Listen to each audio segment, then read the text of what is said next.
Hi, I'm Ryan for Ryan's Guitar Stuff, and today's video is V3 Marcus Miller.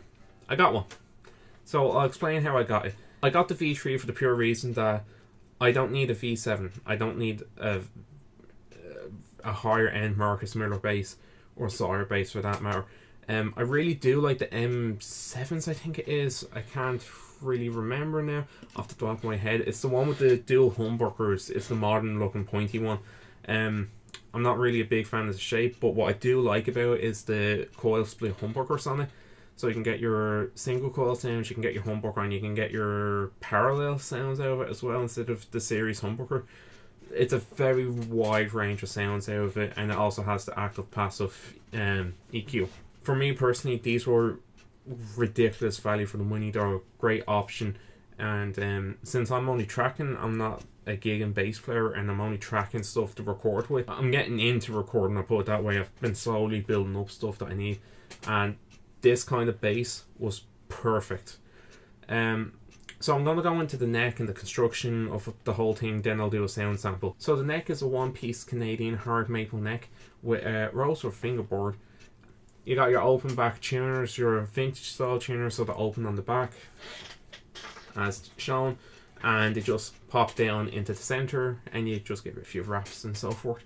As you can see when I flipped it over, it's actually not a high gloss neck, it's actually a satin neck, so it's really fast and easy to play in a sense, but the front of it does have that high gloss finish to it, and that's just for the pure reason that a lot of people like the gloss look to their instruments, and I will say this much, I do fall into that camp.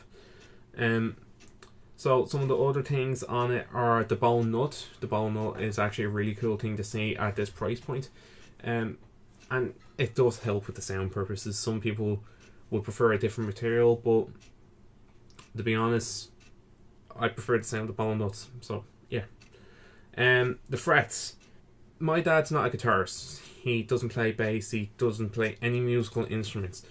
But when I first got the neck for that guitar there, because it was a pre-made neck, the frets on it were very sharp. I even asked him why, and he said they're very sharp, pokey.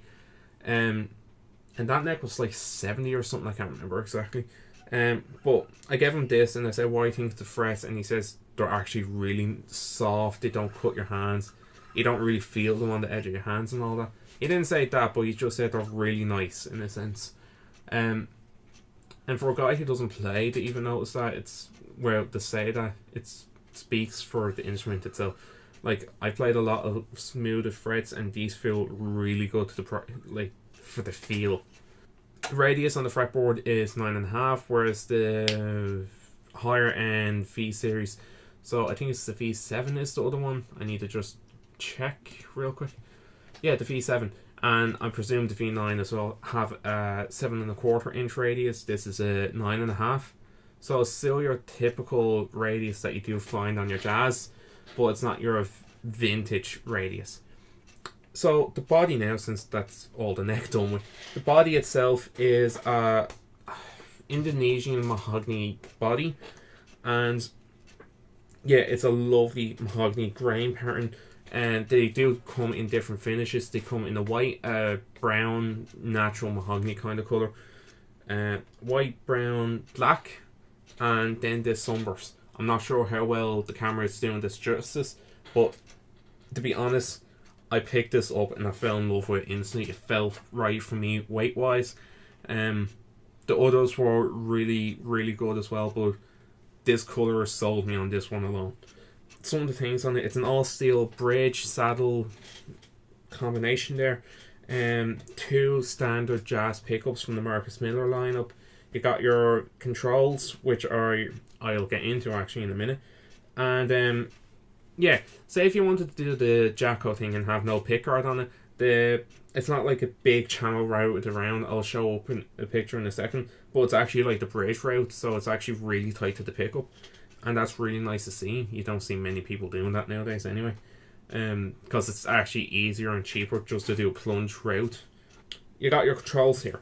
So what you have really is you have a passive circuitry and you have an active circuitry. And it's activated by a mini toggle switch down here. In the up position, so they'll close up, is passive, down is active. I'll get into the controls in a minute for the active, but first the passive. You got your volume, and you can hear.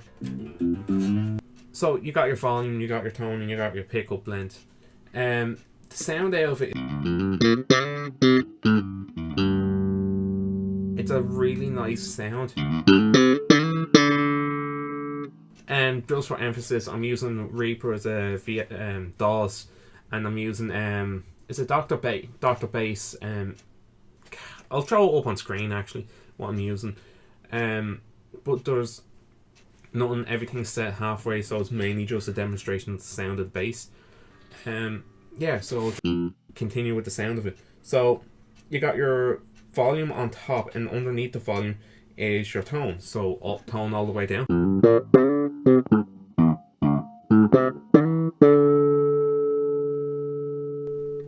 And tone all the way up.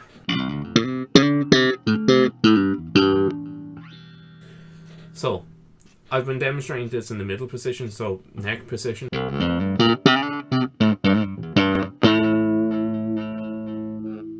And bridge position.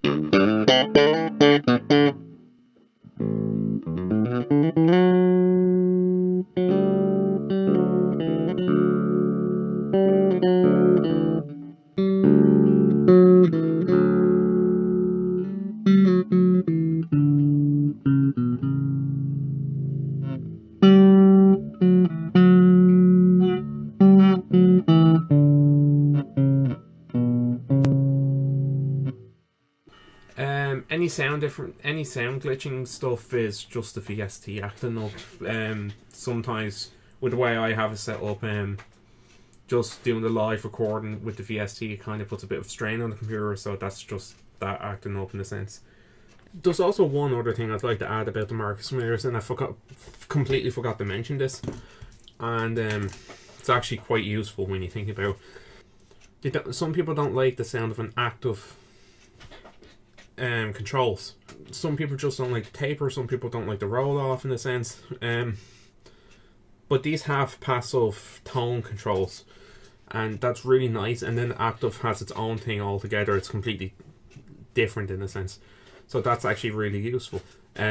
Just forgot to mention that. So yeah, I remembered it while making coffee. So yeah. So the active sides of it now. So I have everything halfway on the active, and I'm going to demonstrate the active with the middle position, so it's hum cancelling in a sense. Everything's up on the passive side, so volume, tone, everything's up all the way, and it's on the middle position, as I said. So here's a difference. You can actually hear a sound difference when going in from the passive to active in a sense. So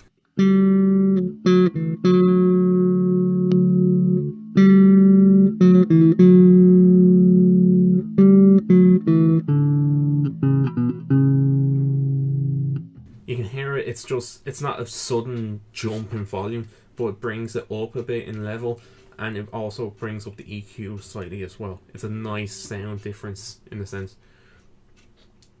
Now, I have summed up the preamp section before as a pedal built into it, but that's the wrong way to sum it up. It's its own dedicated thing, and I'm actually going to go through it now. And by pedal, I mean you can use it as a pedal. So, like, if you're doing a bass solo, you can have your as your passive sound, and then if you want to break out a solo, have your active dialed in a different way, and you have your solo sound. You can use it that way, but most people would use it as a preamp, and that's the nature of it as its own thing. So what you have is you got your treble mid with your mid sweep, so you can really focus on which mids EQ you want to dial in, and your bass. So just for quickness, I'm going to quickly go through each one and just plug the string just to show you how they sweep, and then I'm also going to go through and set up the EQ how I would set it up in a sense. So let's go with the treble first, all the way down.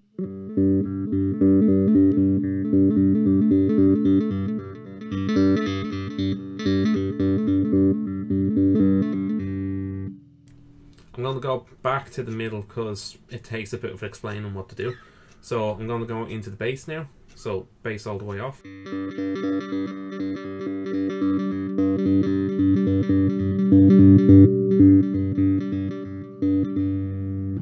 It really brings out the bass, but it's not like a volume jump, if you get me. It just emphasizes the low end in a sense. Now, the mid. Okay. I'm going to set the middle down all the...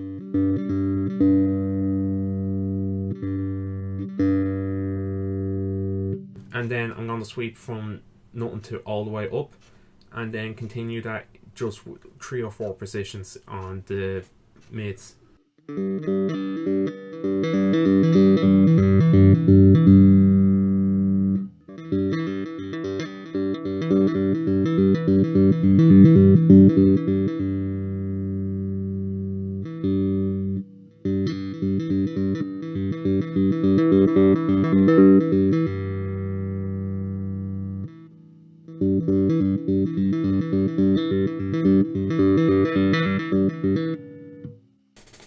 So you can hear that, and that was roughly like 0 to say about 40% into 80%. It was a little bit before halfway and a little bit after halfway, and then full and nothing. So you can kind of hear that actually it's not doing the thing that it focuses straight on the mids, but you can actually tweak it to focus on the lower mids and the higher mids.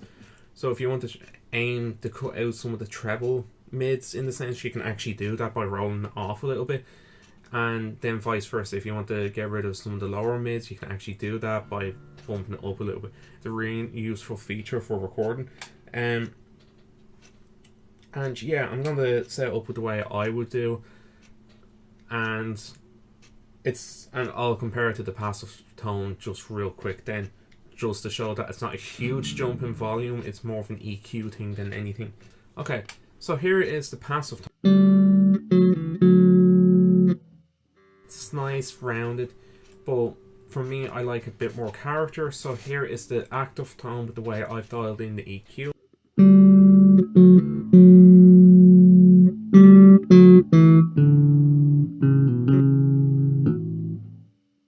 So what I've done there is I've taken a little bit of the top end out, added a bit more of the bass end, just to give it a more fuller bass chordal sound.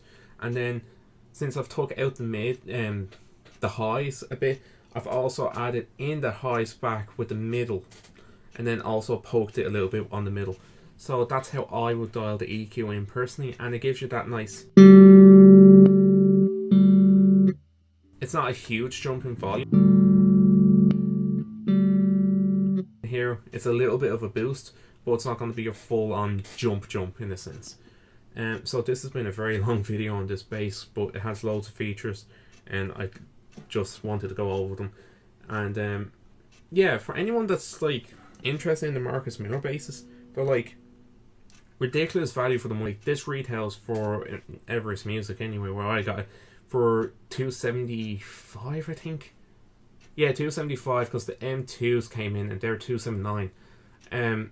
These are great value for the money for like starter bassists. Like a lot of competitor basses would use plastic nuts compensate. The frets wouldn't be as nice. You don't have the active circuitry. So for the price, these are astonishing. And yeah, also, if you're not into the whole jazz bass thing, like you want a more gritty or punchier sound, M2s. M2s have humbuckers and they're not in this style. And also they're a little bit smaller since it's 2-on-2 in a sense. So if you want a more compact bass, that's the way to go. And this has been a long video. So I've been Ryan for Ryan's Guitar Stuff, and see you next time. Bye.